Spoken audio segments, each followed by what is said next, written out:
I see the daily slaughtering of people who are queuing for aid in Gaza for some kind of food supply.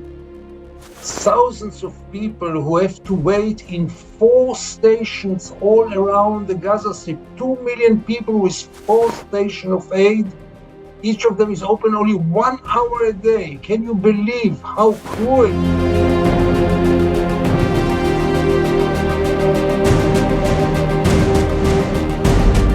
Whatever you have done for fighting apartheid in South Africa, do the same. Isolate, boycott, whatever will make the Israelis accountable for what they are doing and pay a price for it. There is no other way. They will not voluntarily put an end to all those atrocities and crimes. It will happen only if they will be forced to do so.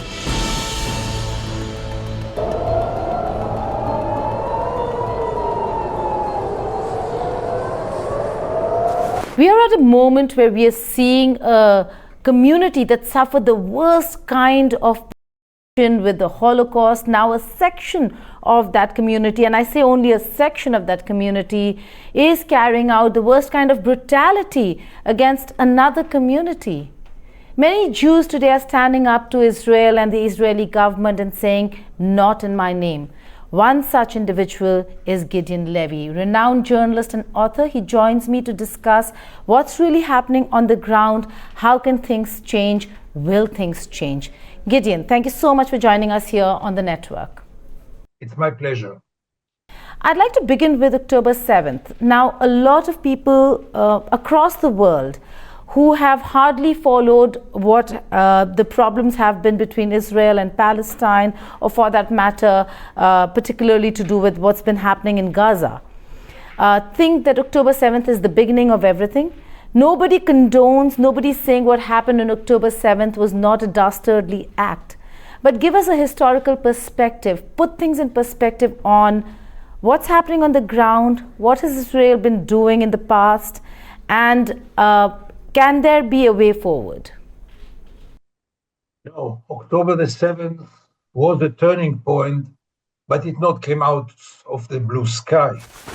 And the Israelis, who tend to explain it as if one shining morning the Palestinians decided to slaughter Jews for nothing, are living in denial.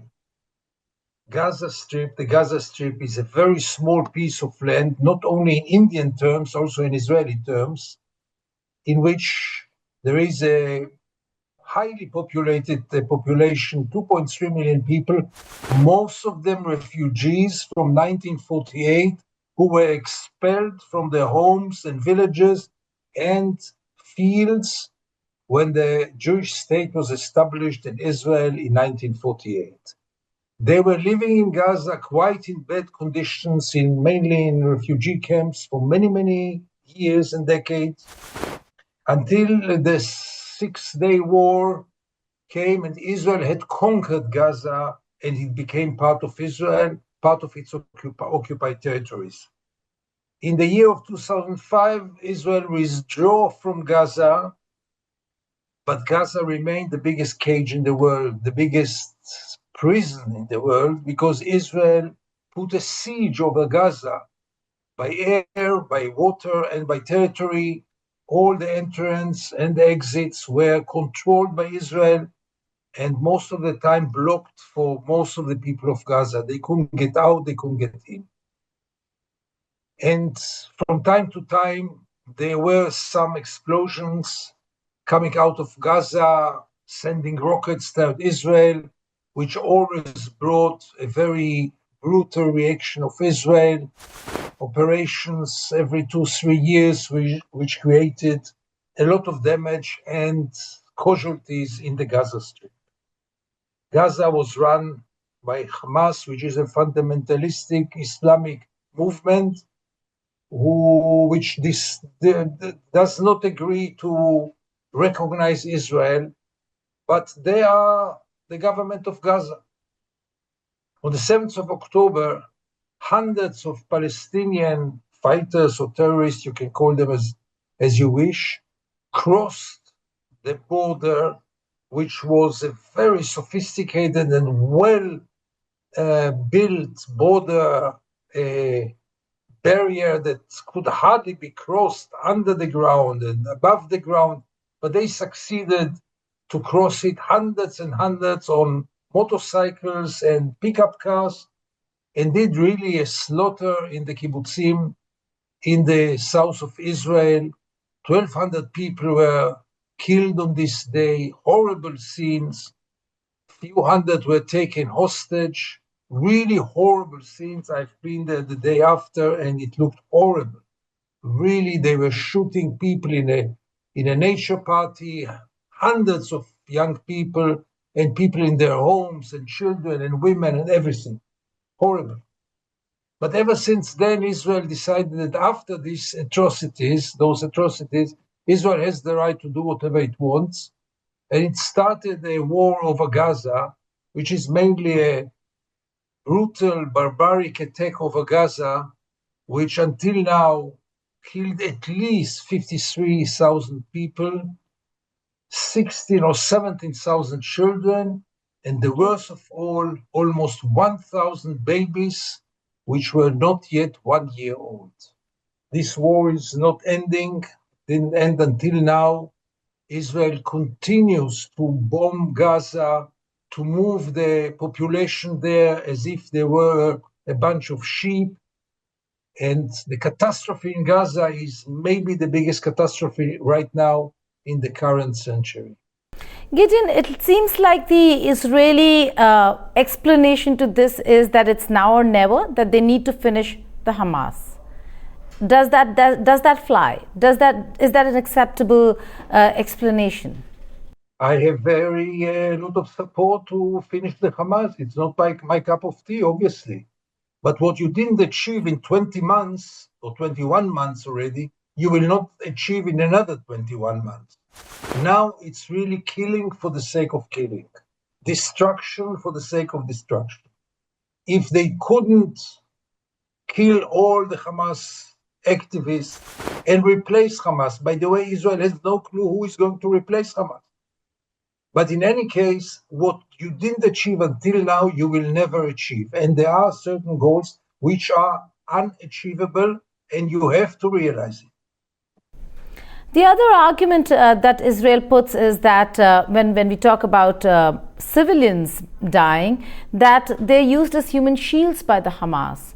But when we ask about why are they there and why are they human shields, that they've not been allowed to leave Gaza even if they wanted to and wished to, that Gaza today is, as has been said, the world's largest open prison, and nobody has been allowed to leave. They're dying of starvation, not just of bullets and bombs, Gideon, but of starvation. Yes, so human shields. When 2.3 million people are living in such a small piece of land, where exactly do you want the Hamas to build its headquarters? There are no open spaces in Gaza. Everyone is a human shield because Gaza is highly populated, one of the most highly populated places on earth. That's right. And what about the Israeli hypocrisy? I live in a very peaceful neighborhood of Tel Aviv. Around me, there are 3 military headquarters, military and security headquarters. What will you say about this? The biggest hospital of Tel Aviv is few hundred meters away from the headquarters of the Israeli army. What would you say about this? Would you blame Israel that it's using the patients of this hospital as a human shield? The neighborhood that I live here as a human shield? So let's put away all those arguments by the Israeli propaganda. The fact is that Israel had killed tens of thousands of innocent people, and this fact has no justification whatsoever. Those are strong words coming from you, and you've been speaking about it. You've been quite vociferous about it. But a lot of people also criticize people like you and I, Gideon, who might be questioning Israel for being anti-Semitic, especially people who are not Jews like me. the Israeli propaganda, the Israeli strategy in the recent years found a very efficient way to silence the world, and to criminalize any critics about Israel. Namely, anyone who dares to say something bad about Israel, to criticize Israel, even Israeli friends who really care about Israel, even Jews who care about Israel. If you dare to say some critical things about Israel, immediately you are labeled as an anti-Semite. So I want to tell you that most of the critics of Israel today, not all of them, but most of the critics of Israel in the world today are people of conscience. They have nothing to do with anti-Semitism. When you see the dying babies in the hospitals of Gaza, the starving babies in the streets, the women, the children, the destruction, what are you supposed to feel? To salute to those who are responsible for it, or to scream and attack them and talk against them and criticize them? What does this has to do with anti-Semitism? Calling free Palestine is a very legitimate call. What does this have to do with anti-Semitism? So there are anti-Semitism, there is anti-Semitism, there are anti-Semites. They should be fought. Many of them use the current situation in order to come out from the closet, so to say. But by the end of the day, most of the critics about Israel today is a genuine moral critic, and I support it. I'll come to the issue of Gaza again, but coming to you, Gideon Levy, you live in Tel Aviv. You write against the Israeli government, particularly the Netanyahu administration. Has it been difficult, at least in the recent past, to do your job the way you do it, to speak truth to power? It wasn't difficult from the point of view of the government, the secret services, the IDF. The establishment didn't touch me. It is trying to attack my newspaper, but until now, not very successfully, to stop publishing in my newspaper, to stop all the governmental subscriptions, but we can stand it. Until now, we still gain total freedom. Where it is much harder, it is in the street, which usually in times of war, and you know it from your own country, becomes more nationalistic and less tolerant, and many times also racist and militaristic. And this becomes harder. For example, the Israeli TV, in which I used to appear quite often, totally bans me ever since the war started. But let's remember, I'm really not the victim of the war. The victims of the war are in Gaza. How are you looking at the fact that aid, forget about everything else, land, the fact that there has been massive usurpation of land, all of that aside, the fact that aid, food, is not reaching the people of Gaza, that this starvation, malnutrition, and some of the photos and videos that I'm seeing of children from Gaza, Gideon, I can't unsee them myself. How are you looking at the situation where somewhere down the line someone has to be accountable and answerable to this? The one who is accountable to this is a criminal of war, and those are the decision makers of Israel, from the prime ministers through the heads of the army. It's not only about food, it's also about medicines. People are dying by dozens because of lack of medical treatment and lack of medicine. They are dying because Israel is bombing the hospitals in Gaza with all kinds of excuses. Most of them are based on lies. This is unforgivable, and it is really the task, the role of the international community to do something about it. It's impossible that this catastrophe will continue and the world will stay aside and do nothing about it. I'm not speaking about demonstrations. I'm not speaking about protests and petitions. The world should take some measures, because this slaughter is going on by the time that we are talking now. Gideon Levy, I'm reminded of Norman Finkelstein, who once had said that for somebody whose parents had suffered the Holocaust, to see what he's seeing is unfathomable. How would you characterize what's happening in Gaza today? Genocide, very near Holocaust. If I say that, I could very well be trolled for it. But how would you categorize what's happening in Gaza today? Let's put aside the Holocaust because it was really a unique phenomena. This was a systematic mass killing of millions with gas chambers. I mean, let's put it aside and not compare anything, because if we compare it, we will soon realize that it's nothing to compare. And then we say, okay, so it's not so bad what's going on in Gaza. So let's put this aside. Until recent days, I didn't use the word genocide. I think and I thought that we should leave it to the International Court of Justice, who is hopefully about publishing their resolution about it. I don't know why it takes them so much time. By the time they will end their discussions, I am afraid there will be not many people left in Gaza, or at least not alive.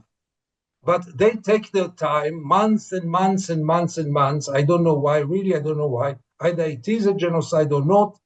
How much can you discuss it, for God's sake? But in any case, the legal definition should be theirs. But in recent days, in the recent 2 weeks, I would say, when I see the daily slaughtering of people who are queuing for aid in Gaza, for some kind of food supply, thousands of people who have to wait in 4 stations all around the Gaza Strip, 2 million people with 4 stations of aid. Each of them is open only 1 hour a day. Can you believe how cruel it is? And they are being shot dead systematically. And my newspaper, Haaretz, published an investigation that commanders of the IDF are giving orders to shoot them. This looks like genocide. Are you disappointed in the international community that the world has not shown the outrage that they showed when Russia invaded Ukraine? That when they've shown in other wars that there are sanctions, but with Israel, it moves with impunity? I'm disappointed and not disappointed, because on one hand, I'm very disappointed. It's not only Russia. Remember South Africa, the first apartheid state. Israel is the second one. The world knew very well what to do. And it was very effective. If not the international community, South Africa is until today an apartheid state. And we both know it. Yes. But the world intervened, not in talkings, not in declarations, not in condemnations, but in actions. Same should have been with Israel. On the other hand, I'm not disappointed because I didn't expect much. Israel is the darling of the West. Israel is, first of all, the darling of the United States, especially under this very weird administration led by Donald Trump. Israel can do whatever it wants, until now at least. I hope it will end now, and maybe it will. But the real disappointment is the lack of connection between popular sentiments all over the world, the public opinions all over the world. Their heart goes to the Palestinians, and the governments, most of them, if not all of them, for sure in the West, for sure in Europe and the United States, the governments are covering it up, doing nothing, but really nothing, to save Gaza. There's a live situation, an ongoing situation of the hostage crisis. There are hostages that the Hamas took, and there are some who are still alive and need to be rescued. Do you think Netanyahu could have done this entirely differently and saved more hostages? And where do you see the hostage problem really go from here? The hostages could have been released, and many more of them alive than now, because many of them died in captivity. They could have been released immediately if Netanyahu would have been ready to stop the war and to release the Palestinian prisoners. It was on the table almost from day one. He refused, and he is still refusing. The hostages will be released only if Israel will put an end to the war and pull out the troops, and obviously release hundreds, if not thousands, of Palestinian prisoners. If this doesn't happen, the hostages will either die or be tortured to death in their captivity, and it's horrible, horrible. But it really depends on Netanyahu, and most of the anger in Israel toward him is that the hostages were never his first priority in this war. It is a betrayal. It is a betrayal. Again, a very strong statement coming from you, Gideon. But why do you think the war is this prolonged? Is Netanyahu on a personal mission? Is this more than just taking on Hamas and taking out Hamas? Yeah, sure it is. First of all, Netanyahu enjoys the doubt, at least, but he enjoys the credit of being also with an ideology. Unlikely most of my friends who think that he is just a cynical politician who thinks only about himself, I also believe that there is some ideology behind it, a horrible ideology, but ideology. Namely, he does not believe in any kind of agreements with the Palestinians, any kind of negotiations with the Palestinians. He never believed in it. He doesn't believe they deserve the same rights like the Jews of this piece of land, and he says so. So that's the first obstacle. And the second obstacle is that he is also fighting over his political career.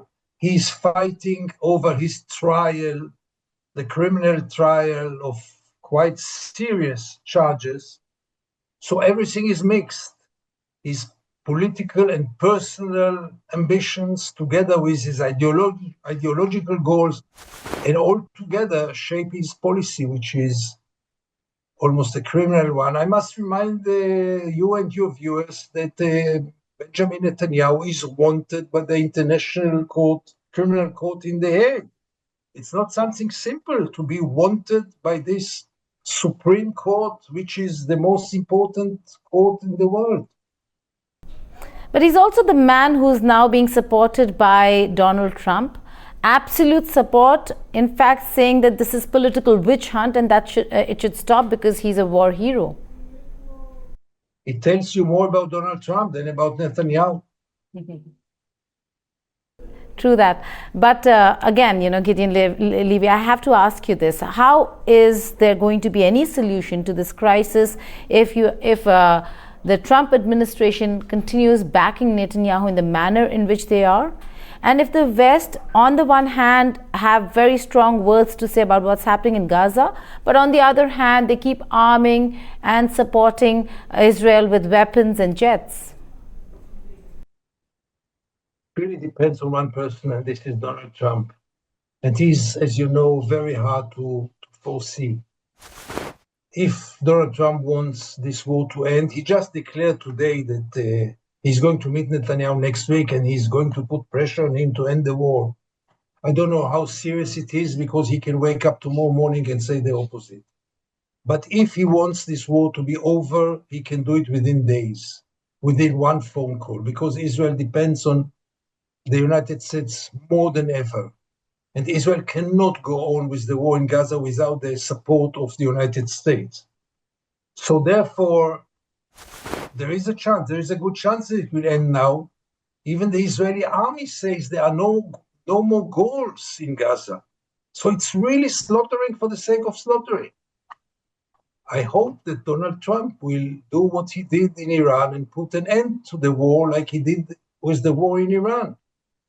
But I cannot guarantee and I cannot count on Donald Trump, for God's sake.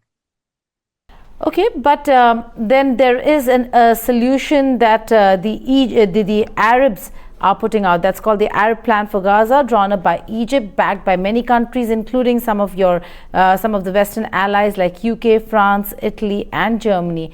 Where do you see this plan? Is this viable? Is this a viable option for Israel and for Palestine?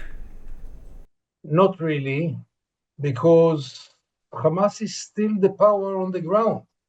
I don't know who they plan to replace Hamas. I didn't hear until now who is going to replace Hamas? Someone has to take care of Gaza. Who is it going to be? But for me, the main goal now is to stop this slaughtering. The moment there will be ceasefire, then we will start to think about who is going to replace it, above all, who is going to rehabilitate Gaza. Don't forget, we are dealing with a population of over 2 million people, all of them either handicapped, traumatized, poor, starving, sick. I mean, children with, endless orphans. Someone has to take care of all this, and I don't see who it's going to be. But first of all, let's stop it, because every day, in many cases, over 100 a day, people are being killed, hundreds of them being injured, and this should stop immediately before anything else. You've said that the two-state solution died a long time ago. You've also spoken about binational state. Explain to us how that would work. Explain to us if there is a way forward. Should the international community actually sanction Israel? The two-state solution is the best solution because two peoples are struggling over one piece of land. Let's share the land. I think it could be really a very proper compromise for both sides. The only problem is that this is a train that left the station a long time ago, and there are no signs that this train can come back, can return. In the West Bank, which is the occupied Palestinian part of Palestine, the occupied Palestinian part, but occupied by Israel, obviously. In the West Bank, there are living already 700,000 Jewish settlers. They are the strongest political pressure group in Israel. Part of them are very violent. They are militias. They are armed people. Who is going to evacuate them? 700,000 people. Who is going to evacuate them? I don't see any Israeli leader who will be capable to evacuate them. Without their evacuation, there is practically no room for a viable Palestinian state. It will be a Bantustan, but not a viable Palestinian state.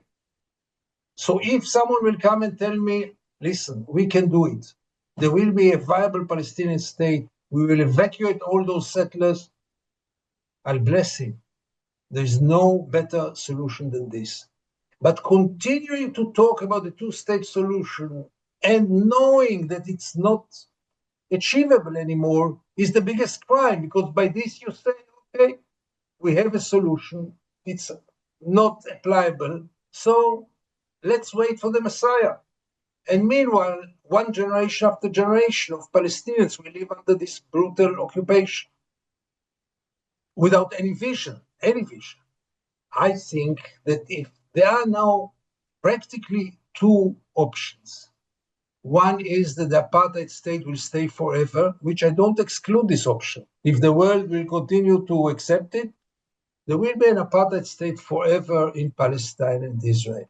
The other option is to go for a democracy. Democracy between the river and the sea, equality between the river and the sea, those basic principles of a democracy. Nothing outrageous. Equality, that's all. One person, one vote. It's a long way to go because both parties will have to give up all kinds of national dreams they had, but I don't see any better way. Finally, the spillover. We've seen the war expand into the region, and now we've seen reasons Netanyahu has had to even attack or take the war to Iran. How do you see the tensions in the Middle East, in West Asia as we call it, and where do you see that really, those tensions really, and the fallout of this war in many ways than one that we'll be seeing in the region as well, in terms of stability of the region? There will be never stability in the region and never security to Israel as long as the Palestinian problem is not solved in a just way. Not total justice, because we cannot get total justice, but some kind of justice. As long as this is not solved, all the agreements and the accords and the treaties, as promising as they will be, we will always live under this dark cloud of the Palestinians, 5-6 million people living under one of the most brutal tyrannies in the world. And this will always bring to new explosions. If you want stability, first solve the Palestinian problem. And right now, nobody means seriously to solve it. And therefore, everything will be achieved. Now we are speaking about peace between Israel and Syria. Wonderful. Israel and Saudi Arabia, great. But as long as this bleeding wound will continue to bleed, nothing will be stable. My final question to you, Gideon Levy, the fact that we are looking at a very grim, dark future for the people of Palestine doesn't seem like there's a solution in sight, but and we've seen international organizations absolutely toothless tigers. Nothing that they've done or said has led to any retraction or any stopping Netanyahu from carrying out his actions.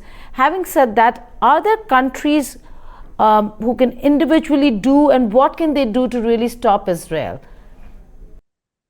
I'll give you a very brief answer. Whatever you have done for fighting apartheid in South Africa, do the same. It was very effective then. Do the same. Isolate, boycott, whatever is, will make the Israelis accountable for what they are doing and pay a price for it. There is no other way. They will not voluntarily put an end to all those atrocities and crimes. It will happen only if they will be forced to do so. And the only way to do it is exactly like South Africa. When the South African couldn't play rugby in the world, it was the beginning of the end. When the business people of South Africa came to the government and told them we cannot go on like this, it was the beginning of the end of the apartheid. Same will be valid about Israel and the occupation. Gideon Levy, thank you so much for joining us here on the network. It was my pleasure. Thank you for the very, very intelligent questions. Thank you.